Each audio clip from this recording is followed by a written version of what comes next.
जय श्री कृष्णा दोस्तों। आज हम आपको बताते हैं कि बांके बिहारी के मंदिर में मंगला आरती क्यों नहीं होती।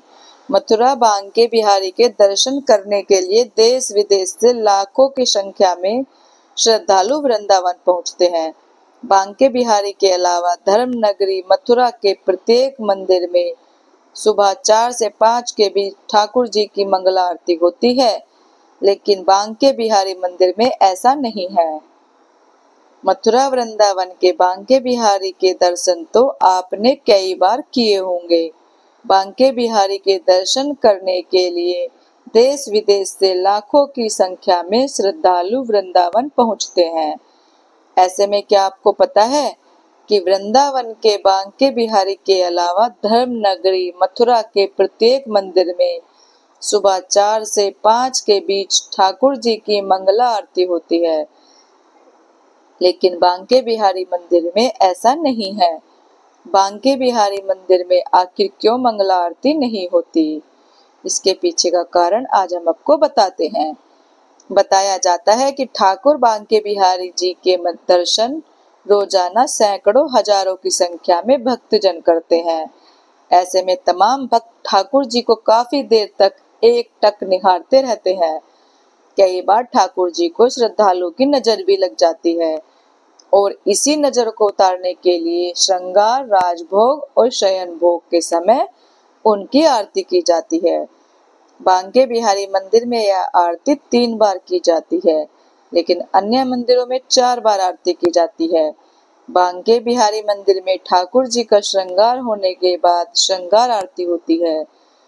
फिर जब उन्हें राजभोग परोसा जाता है तो भोग ग्रहण करने के बाद फिर से आरती होती है, जिसे राजभोग आरती कहा जाता है। और शाम को मंदिर के बंद होने के बाद ठाकुर जी सोने के लिए चले जाते हैं और उससे पहले उनकी शयन आरती की जाती है, जिसे शयन भोग आरती कहा जाता है। बांके बिहारी जी का प्रकट्य निधि वनराज मंदिर में संगीत सम्राट स्वामी हरिदास जी की साधना से प्रसन्न होकर विक्रम संवत 1567 में हुआ था। इसके बाद स्वामी हरिदास निधि वनराज मंदिर में ही अपने आराध्य की सेवा किया करते थे। मान्यता है कि ठाकुर बांके बिहारी जी आज भी निधि वनराज मंदिर में हर रात को आते हैं और श्री राधा जी व सखियों के साथ रासलीला रचाते हैं और इस लीला के बाद थक हार कर ठाकुर जी अपने वृंदावन स्थित बांके बिहारी मंदिर में पहुंचकर तीसरे पहर पर विश्राम करते हैं।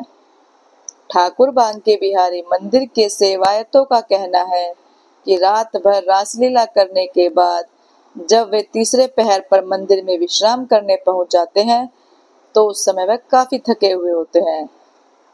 ऐसे में उन्हें अपनी नींद भी पूरी करनी होती है, इसलिए उन्हें मंगला आरती के समय उठाया नहीं जाता है। जब सुबह बांके बिहारी विश्राम करने के बाद उठते हैं तब उनका श्रृंगार किया जाता है और उसके बाद वह भक्तों को दर्शन देते हैं और उस समय जो आरती होती है उसे श्रृंगार आरती कहा जाता है। मंदिर के सेवायतों ने बताया कि बांके बिहारी को हम बालक की तरह से रखते हैं। उनकी आवभगत, पूजन, सेवा, श्रृंगार और भोग सब कुछ एक लल्ला की तरह किया जाता है। उन्हें मूर्ति नहीं अपितु साक्षात श्री कृष्ण के बाल स्वरूप के रूप में देखा जाता है, इसलिए उनकी हर परेशानी और खुशी का ध्यान रखा जाता है। तो दोस्तों, अगर आपको ये जानकारी अच्छी लगी हो तो लाइक, कमेंट और शेयर करना और चैनल को सब्सक्राइब करना। Thank you.